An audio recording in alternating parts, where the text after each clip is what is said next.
네, 우리가 로마서 강의를 계속 이어가고 있습니다. 특별히 이 근래에는 하나님의 진노에 대해서 살펴보고 있습니다.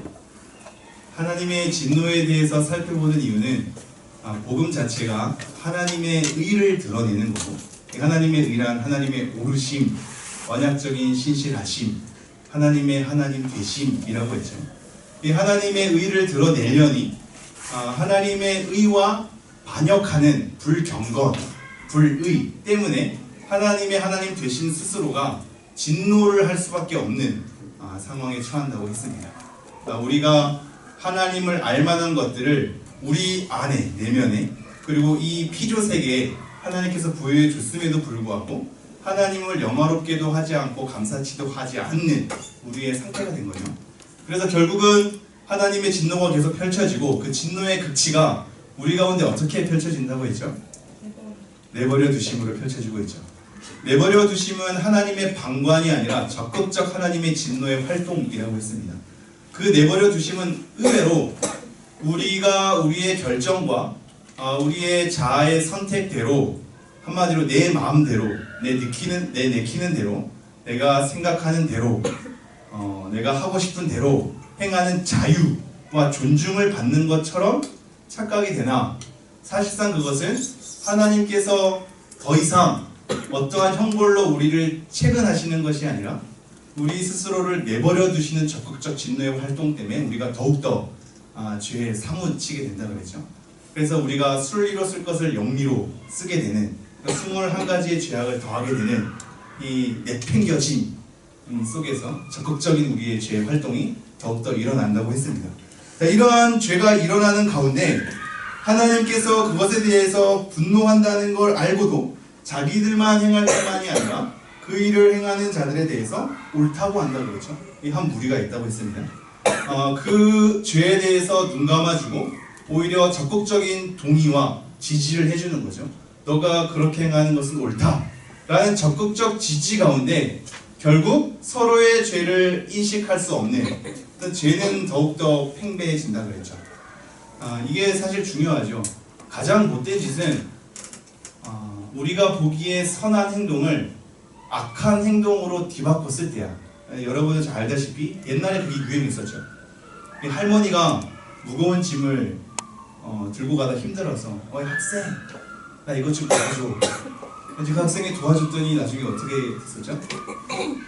봉고차에 애를 실어버리고 이렇게 이제 인신매매를 하거나, 딱 못 들은 표정인데 그런 거 좀 유행했었거든. 그죠? 내가 볼 때 그건 너무나 나쁜 행동이야. 그러니까 왜 나쁜 행동이냐면, 그럼 다음에 어떠한 할머니나 할아버지가 무거운 짐을 들어달라고 도움을 요청하게 될 때 우리는 그러한 범죄 행위들에 대해서 들은 것을 토대로 그것을 의심의 눈초리로 보지. 그러니까 불쌍히 여겨야 할 자, 도와줘야 할 자, 좀 부족한 자들의 태도가 그 뒤에 있는 어떠한 음모와 꿍꿍이가 있을 것으로 판단되어 선의를 함부로 행할 수 없게 되는 상황이 돼버리는 거죠. 이건 가장 나쁜 거지. 선하게 해야 될 상황을 음모가 있을 것으로 생각해 선을 행할 수 없는 상태가 되어버린, 나쁜 거죠. 되게 나쁜 거죠. 마찬가지입니다. 그 사람의 죄에 대해서 옳다고 여기고 눈 감아 버리는 것 또한 나쁜 거죠. 적극적인 지지가 되기 때문입니다. 그러나 이 무리 이외에 또 다른 무리가 있죠. 또 다른 무리는, 이 무리는 죄에 대해서 지지해주고 동의해주고 암묵적으로 그렇게 눈 감아준다면, 또 다른 무리는 오히려 노출하는 겁니다. 죄에 대해서 지적해야 하는 거죠. 그것은 하나님께서 기뻐하시지 않는 거야. 너 그렇게 하면 형벌을 당해. 어떻게 그런 일을 행할 수 있어? 라면서 그 사람을 비난으로 몰아가고, 결국은 그 사람이 형벌받아야 마땅할 존재로 심판의 발언을 하는 것. 죽음의 질서라는 표현을 썼었는데, 죽음의 질서 가운데 그 사람을 판단하는 것.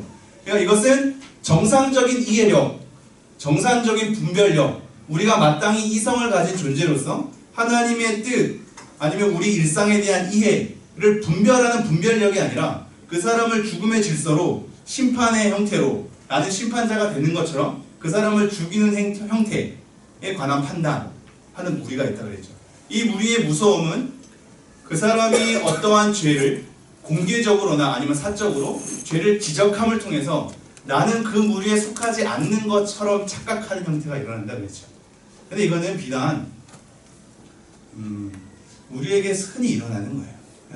우리가 어떠한 일을 깨닫게 되면 그것을 모르는 자를 비난하거든요. 근데 웃긴 것은 본인도 전에 몰랐어. 본인도 그 사안에 대해서 몰랐었어. 나중에 알게 됐잖아. 알게 되고 난 다음에 무서운 건 지 몰랐을 때를 생각 안 하는 거죠. 모르는 애들에 대해서 아니면 모르는 지인에 대해서 비난을 가하는 거야. 이게 우리가 벗어날 수 없는 누구 어떠한 자만이 아니라 우리 모두가 겪는 일이죠. 나는 이제 알았어. 그것에 대한 진위를 파악했어. 그것에 대한 숨겨진 의도를 알았어. 너는 모르니? 그거 어떻게 모를 수가 있니? 라는 것으로 비난을 행하면서 자기 몰랐을 때를 간과하는 행위가 우리 가운데 굉장히 많이 빈번하게 일어나면 그것을 통해서 나는 괜찮은 자리에 올라온 것처럼 착각을 하게 되죠. 어떠한 발언을 하고 지적인 알무로 사람들에게 나의 생각을 얘기하는 것으로 나는 그들과 다른 무리처럼 생각이 되는 거죠. 그 무리가 지금 2장 1절에 있는 겁니다. 제가 2장 1절 한번 읽을게요. 그러므로 남을 판단하는 사람아 누구를 막론하고 내가 핑계하지 못할 것은 남을 판단하는 것으로 내가 너를 정죄하니 판단하는 내가 같은 일을 행함이니라. 이미 우리는 같은 일을 행하고 있으면서도 어떠한 발언, 죄에 대한 노출, 지적을 통해서 나는 그 무리에 속하지 않는 것처럼 착각하게 되며 그래서 뭔가 나는 심판을 받지 않는 것처럼 그 무리에 속하지 않는 것처럼 착각하는 무리들이 있다고 그랬죠. 하지만 이 무리들에게 하는 말은 너가 심판을 피할 줄로 생각하느냐? 이것은 결국 심판을 피한다고 생각하면서 하나님의 그 용납하심과 길이 참으심을 너는 지금 멸시하는 것이다 라고 했습니다. 자기는 그 무리에서 심판을 피하는 것으로 생각해서 하나님께서 계속적으로 참아내시고 그를 용납해 주시고 인내해 주시고 하는 것들에 대해서 그 사람은 무시하는 것이다, 멸시하는 것이다 라고 했죠. 그래서 결국 하나님께서는 굉장히 공평하게 편파적이지 않게 모든 이들로 하여금 하나의 심판의 근거를 마련하는데 그것은 바로 행하는 대로 보응하시는 겁니다. 그 사람이 얼마나 많이 알았고 어떠한 위치에 변경이 있고 어떠한 무리 속에 들어가 있지 않느냐가 아니라 모두가 다 그 사람이 행한 대로 보응하시는 하나님의 심판 가운데 있게 될 것이다 라고 얘기했죠. 그래서 결국 참고 선을 행하여 영광과 존귀와 썩지 아니함을 구하는 자에게는 영생으로 하시고 오직 담을 지어 진리를 따르지 아니하고 불의를 따르는 자에게는 진노와 분노로 하시리라. 결국 11절 이는 하나님께서 외모로 사람을 취하지 아니하심이라. 공정한 하나님의 의로운 편파적이지 않은 하나님의 심판의 기준 우리의 행한 대로 보응하시는 것으로 우리가 지금 확인했습니다. 그리고 나서 12절이 시작되는 겁니다. 12절 함께 읽어볼게요. 시작. 무릇 율법 없이 범죄한 자는 또한 율법 없이 망하고 무릇 율법이 있고 범죄한 자는 율법으로 말미암아 심판을 받으리라. 지금 이 맥락의 핵심은 오늘 하나만 기억하면 돼요, 여러분. 하나님의 심판에 피할 자가 있다 없다? 없다. 어떠한 자들이건 하나님의 심판의 대상 가운데 놓여있다. 여기서 우리는 이러한 문제제기를 할 수 있지. 그건 너무 억울하지 않나요? 하나님의 말씀을 아는 자는 하나님의 말씀을 지키지 않아서 죄 가운데 있다는 것을 알 수 있지요. 복음을 들은 자는 예수님에 대해서 얘기를 들어본 자는 그나마 들었으니까 뭔가 그 사람이 거부하고 듣기 싫어하고 하면 심판을 가한다는 게 그럴 수 있지요. 하지만 하나님의 복음을 들어보지 못한 자는 어떡합니까? 하나님의 율법을 알지 못하는 자는 어떡합니까? 라는 문제제기가 될 수 있어요, 없어요? 있죠. 여러분이 되게 쉽게 얘기하는 것 중에 하나가 늘 이순신을 얘기하지. 그죠? 이순신은 뭐 그때 당시에 사실 복음이 안 들어간 건 아니거든. 그러니까 원래 당나라와 신라의 교류를 600년대에 보니까 그때 이미 네스토리우스 학파라는 기독교의 한 갈래가 뭐 정상적인 단체는 아니었으나 어쨌든 예수님을 믿고 예수님에 대해서 온전히 믿는 단체는 아니었으나 한마디로 그때 당시 역사적으로 이단성이 있는 단체이긴 했지만 어쨌든 하나님을 믿는 이 무리가 이 경교라고 해서 당나라와 신라의 교류 가운데 600년대 이미 들어갔거든. 그래서 뭐 돌 십자가도 발견되고 막 하잖아요. 이미 그 전부터 교류가 있었어. 당연히 이순신 시대에도 이미 그 전부터 다 들어왔기 때문에 얼마든지 많이 왕래할 가능성이 있죠. 이미 동아도 인도까지 가서 복음을 전한 흔적이 있으니까. 그럼에도 불구하고 이순신이 뭔가 이제 굉장히 유능하고 괜찮은 존재로 역사적인 어떤 이 영웅을 넘어서서 성웅에 대한 존재를 우리가 기리게 되니까 선교사가 우리 이 땅에 복음을 전한 것을 1800년 들어본다면 그 전에 복음이 들어왔다고 생각하는 그 전에 죽은 성웅 이순신에 대한 것은 너무 억울하게 비춰지는 거야. 여러분도 다 그렇게 한번 생각해봤어요? 그죠? 이것은 해결해야 될 게 좀 많긴 한데 우선은 우리가 늘 역사는 조심해야 될 게 역사는 역사가의 진술을 토대에 따라 우리가 판단하는 거죠. 이순신이 여러분이 아는 성웅인지 아닌지는 사실 정확히 모르지. 그러니까 공적 업적에 대해서는 우리가 논란의 여지가 없겠지만 개인적 행태에 대해서는 역사가의 진술이 뭐 어떻게 펼쳐져 있는지 모르니까, 그죠? 그 사람이 어떠한 사생활 속에 범죄를 했는지, 어떤 하나님의 떠나간 위치 속에 있었는지 우리가 전혀 알 수 없죠. 그래서 역사가의 진술로 우리는 성이라고 기리지만 그것을 과연 성을 성으로 기릴 수 있는가에 대한 문제도 존재하죠. 근데 그거는 차치하고 그것을 넘어서서 이미 이 밑바닥에는 이러한 우리의 풍토가 있는 거예요. 복음이 직접적으로 들어오기 전에 죽은 사람들은 복음을 들어보지도 못해서 죽었기 때문에 그냥 지옥 가는 것은 너무 억울하지 않나요? 예요. 그렇게 생각이 됩니까? 억울해요? 그들은 억울합니까? 오늘 말씀을 근거로 완전 대표적인 근거 하나를 들 수 있으나 그 이전에 좀 더 확대하죠. 우리에 대한 모든 의무는 가능해요. 그것도 교회 안에서 일어나야만 하죠. 교회 안에서 일어나야지 우리가 그것을 정돈해 줄 수 있잖아요. 교회 밖에서 일어나는 일을 정돈해 줄 수가 없잖아. 따로 만나지 않는 이상. 그죠? 당연히 문제 제기는 다 가능하고 언제든지 토론과 함께 찾아볼 의향이 우리 가운데 존재하죠. 중요한 건 그거예요. 하나님이 불공평하고 불공정하게 복음을 늦게 이 조선 땅에 집어넣음으로 말미암아 그 전에 있었던 안타까운 인물들을 그냥 지옥으로 보내버리시는 하나님의 잔인함에 대해서 나는 굉장히 불공정함에 의의를 제기합니다. 라고 하는 것은 하나님의 일하심을 전혀 모르는 겁니다. 왜냐하면 이미 하나님은 활동하셨죠. 언제 활동했어요? 우리 조선 땅에 첫 발걸음을 뗀 사람은 누구야? 당군이에요? 당군이라 치죠. 당군이라 치고 그 땅이 흩어지고 첫 민족이 형성되는 것에 대한 시기는 바벨탑 사건 이후잖아. 그죠? 바벨탑 사건 이후에 사람들이 다 흩어지면서 각 나라, 각 언어로서 이렇게 흩어지게 되는 형벌을 당하게 되죠. 그렇다면 그 사람들은 하나님의 형벌을 받은 당사자로서 하나님에 대한 인지가 있었죠. 그 형벌 때문에 자기는 흩어졌으니. 그럼 그렇게 흩어져서 첫 땅을 밟게 되고 그 후손들을 또 생성을 하게 될 때 이 후손들에게 하나님에 대해서 알줄 책임이 누구에게 있어요? 조상에게 있죠. 조상에게 있음에도 불구하고 걔네들이 잘 안전했어. 아니 처음에 첫 세대 가운데는 전했다 쳐요. 근데 이 첫 세대 가운데 그 다음 세대는 안전했어. 그리고 그 다음 세대는 안전했어. 안전해지면서 복음이 안 들어온 것처럼 시대가 흘러왔어.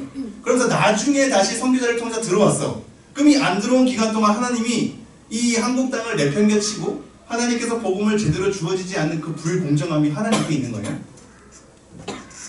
아니죠. 원래 복음을 전해야 될 책임은 그 조상에게 있었어. 그래서 지금 누구 탓을 하는 거야? 그죠? 이거를 잘 생각해야 돼요. 하나님의 일하심을 후대의 시대 가운데 짧은 우리의 의견으로 하나님에 대한 일하심을 함부로 얘기하는 건 굉장히 짧은 소치인 거죠. 하나님은 그 전부터 일하셨고 우리에게 복음을 전한 것에 대한 기회를 많이 주었음에도 불구하고 우리가 무책임하게 행동했으며 그 무책임에 대한 행동의 결과가 이 나라가 오랜 세월 동안 복음을 접하지 못하는 행태를 얻게 된 거죠. 그 이후에 또 다시 선교사가 들어와서 복음을 새롭게 전하게 되는 상황인 겁니다. 자, 이런 내용을 우선 우리가 안고 가면서 그럼에도 불구하고 만약에 정말로 율법을 아예 몰랐다고 치자, 복음에 대해서 전혀 못 들어봤다고 치자, 그럼에도 불구하고 그들이 심판받게 되는 것은 억울한 것인가를 오늘 본절을 통해서 한번 확인해 보는 겁니다. 다시 한번 12절 함께 읽겠습니다. 시작. 무릇 율법 없이 범죄한 자는 또한 율법 없이 망하고 율법이 있고 범죄한 자는 율법으로 말미암아 심판을 받으리라. 두 부류를 나누는데요. 첫 번째 부류는 율법 없이 범죄한 자예요. 율법 없이 범죄한다는 건 뭐냐면 율법이 없다는 얘기는 한마디로 율법을 모른다는 얘기야. 율법에 대해서 무지한다는 얘기예요. 복음을 듣지 못한 그 모든 여러 가지 상황이 될 수 있죠. 이런 율법 없이 어떠한 자라고요? 범죄한 자. 자, 율법이 없는데 범죄할 수가 있어요, 없어요? 있어요. 지금 이게 하나님의 심판에 대한 공정함인 건데 율법이 있고 없고를 떠나서 너가 이방인이고 아니고를 떠나서 너가 교회를 다니고 안 다니고를 떠나서 교회 다닌다고 안 다니는 자들보다 뭔가 좀 더 많은 혜택이 주어지거나 너가 유대인이라고 해서 이방인보다 좀 더 많은 혜택이 주어진다거나 율법 있는 자는 없는 자보다 좀 더 많은 혜택이 주어진다거나 그러한 것을 근거로 심판하지 않는다. 율법이 있건 없건 너는 범죄하였기 때문에 그 범죄한 행위의 보상에 따라 하나님께서 심판으로 보응한다 라는 개념을 우리에게 알려주는 거예요. 자, 다시 무릇 율법 없이 범죄한 자는 율법을 알지 못하고 그 율법을 들어보지 못해서 전혀 율법에 대해서 무지한 자, 그럼에도 불구하고 범죄한 자는 그 또한 율법 없이 망한대요. 이 망한다는 건 파괴, 멸망을 당한다는 거거든요. 율법의 무지함 속에서도 율법을 접하고 율법 가운데 하나님을 알만한 것들을 주어지지 않았음에도 불구하고 범죄의 행위가 가능하며 따라서 율법 없이 범죄한 그 범죄 때문에 이들은 망하는 심판을 받게 된다라는 거죠. 반대 무리가 뭐예요? 반대 무리가 뭐죠? 율법이 있고 범죄한 자. 똑같은 건 범죄한다는 거예요. 율법이 있고 범죄한 거예요. 율법을 알아. 율법을 받았어. 율법 안에 거하고 있어. 하지만 율법을 알고 율법 안에 거한다는 것 자체로 심판을 피한다? 그렇지 않다. 율법 안에 있어도, 율법을 알고 있어도, 율법을 담당한 자들도 범죄하면 그 율법으로 말미암아 심판을 받는다 하면서 선언을 하죠. 그러면서 13절 함께 읽어볼까요? 시작. 하나님 앞에서는 율법을 듣는 자가 의인이 아니요 오직 율법을 행하는 자라야 의롭다 하심을 얻으리니. 왜 그러냐면 율법이 없는 자가 없이 범죄한 자는 그 범죄 때문에 망하고 율법이 있이 범죄한 자는 그 율법 안에서 당연히 심판을 받게 되는데, 왜냐하면 왜 율법이 있어도 우리에게 조금 더 혜택을 주지 못합니까? 그것은 하나님 앞에서 율법을 듣는 자가 의인이 아니요 오직 율법을 행하는 자라야 의롭다 하심을 얻기 때문입니다.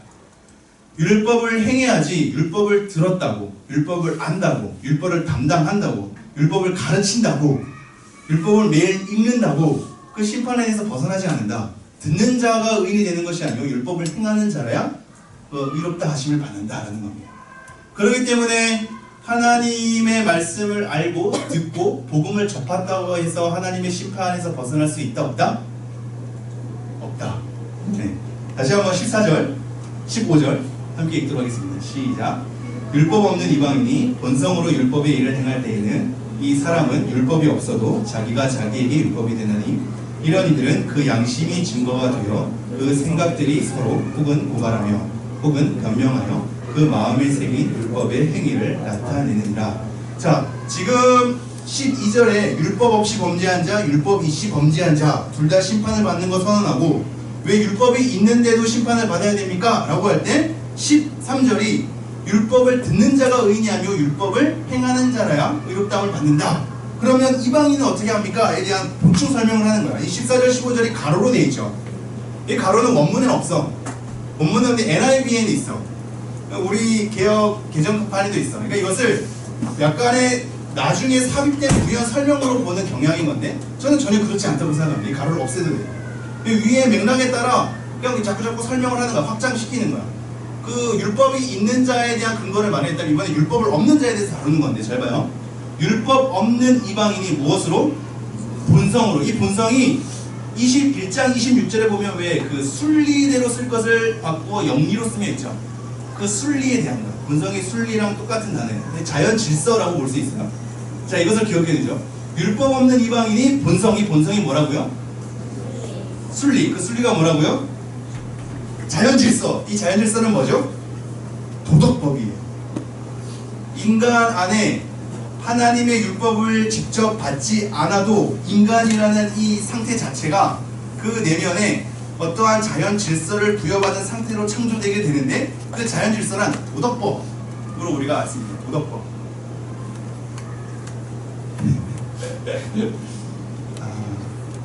14절 다시 한번 경건한 마음으로 읽어보죠. 시작.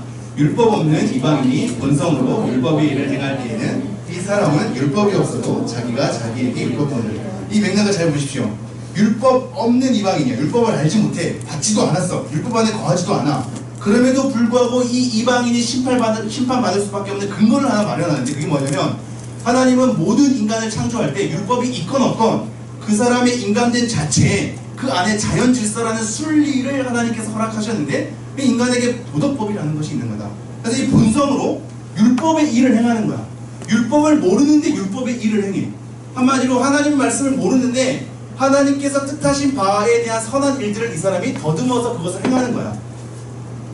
이건 너무나 기가 막히는 얘기죠. 왜냐하면 하나님을 알지 못해도 선악을 분별할 수 있는 기준이 그들에게 있어 없어? 있는 거예요. 그러니까 그 기준에 대한 목록이나 그것에 대한 형벌에 대한 절차나 어떤 정도에 따라서는 다 다를 수 있어. 문화에 따라서 여러 가지 인류의 어떤 흩어진 정도에 따라서 그들만의 가치에 따라서 다를 수 있어. 근데 웃긴 건 뭐냐면요, 그 모든 어떤 차등성에 대해서 지금 제가 얘기하는 것이 아니라 모든 사람이 무엇은 맞다, 무엇은 아니다라는 분별 기준을 갖고 있다는 거야. 그것이 지금 자연 질서라는 거고 도덕법이라는 겁니다. 그것이 없는 상태에서는 동의 자체가 이루어지지 않아.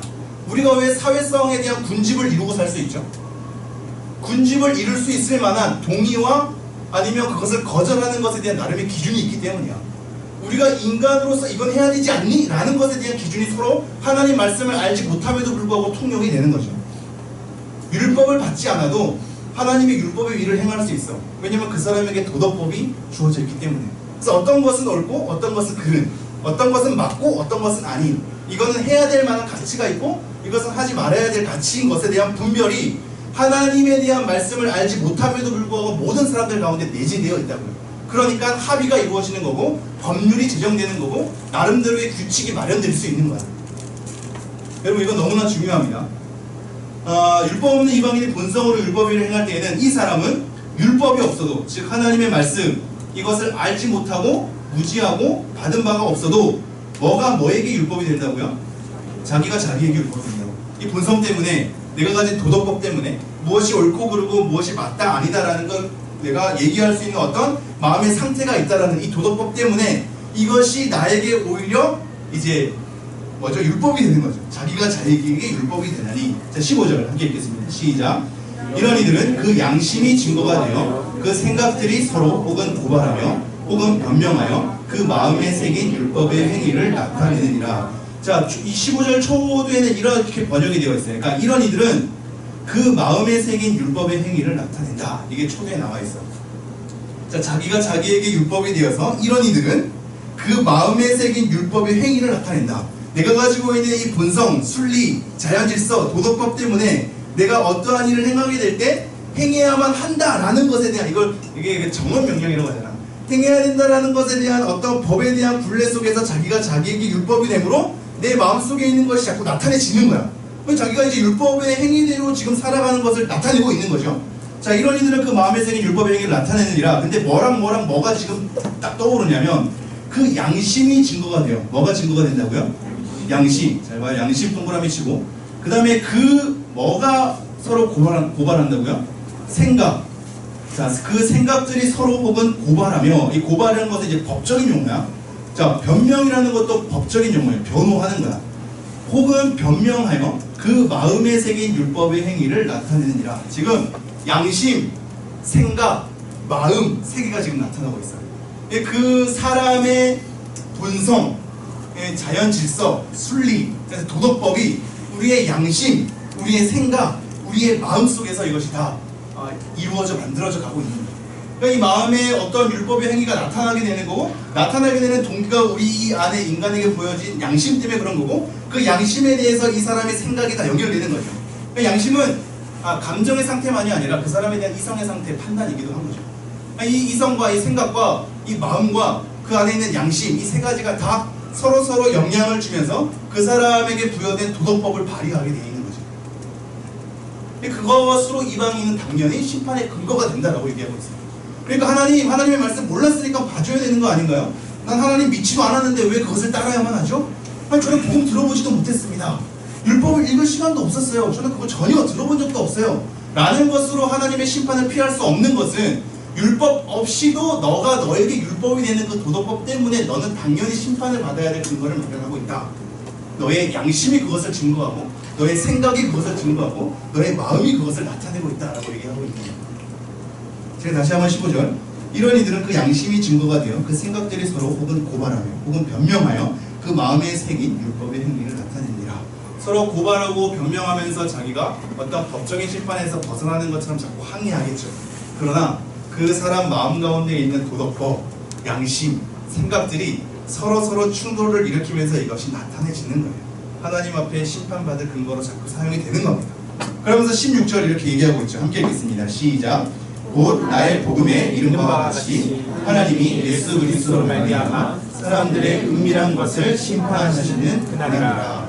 자, 곧 나의 복음에 이른 바와 같이, 그리고 하나님이 예수 그리스도로 말미암아 사람들의 은밀한 것을 심판하시는 그날이라. 이 세 가지만 확인하면 되겠습니다. 이번 구절은 16절에서 세 가지 확인할 것. 먼저는 은밀한 것을 심판한다는 거예요. 은밀한 것은 뭐예요? 숨겨진 거죠. 감춰진 거죠. 그러니까 하나님의 말씀으로 드러난 것 이외에 하나님의 말씀이 없다고 해서 사람들이 핑계할 수 없는 것은 그 안에 있는 내면, 꿍꿍이, 계획, 의도에 대한 숨은 모든 일들, 이 숨은 것, 은밀한 것, 숨은 것 자체가 계획, 목적, 어떠한 일, 어떠한 결과 모든 걸 총칭하는 거야. 그래서 그냥 은밀한 것, 숨길 수 없이 하나님 앞에 다 드러나게 돼서 심판받게 된다는 거죠.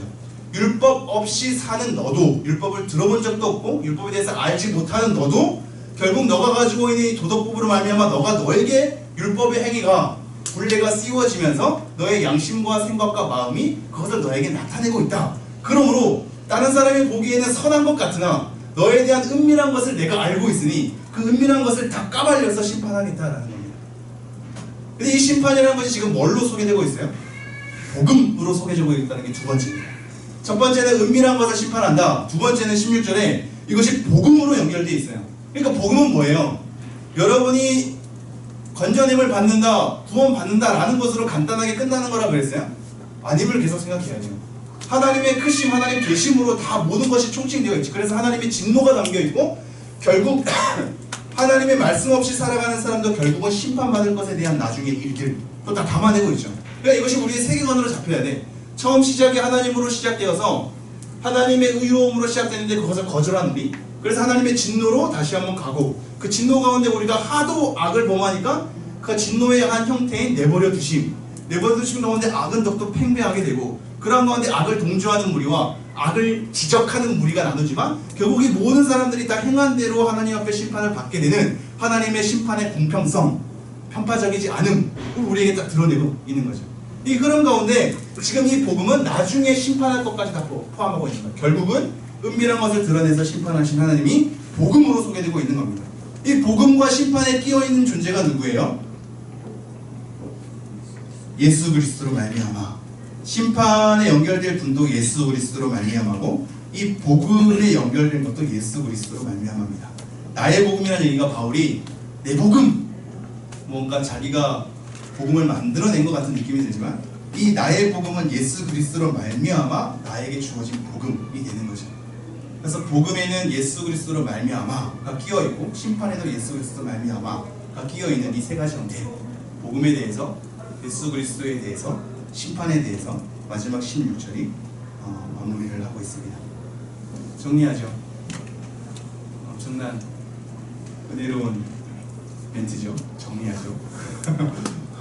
지금 우리가 계속 확인하는 것은 모든 사람이 하나님의 심판에서 벗어날 수 없다는 것을 확인하고 있는 겁니다. 율법을 맡은 자들도 벗어날 수 없다. 율법을 전혀 몰랐던 자들도 벗어날 수 없다. 율법을 전혀 몰랐던 자들은 그 자신 스스로 인간됨에 있는 본성, 도덕법 때문에 자기가 자기에게 율법의 행위를 만들게 되고 그 가운데 양심과 그 생각과 마음이 그 율법의 굴레를 나타내고 있으니 그것으로 말미암아 심판받을 것이다.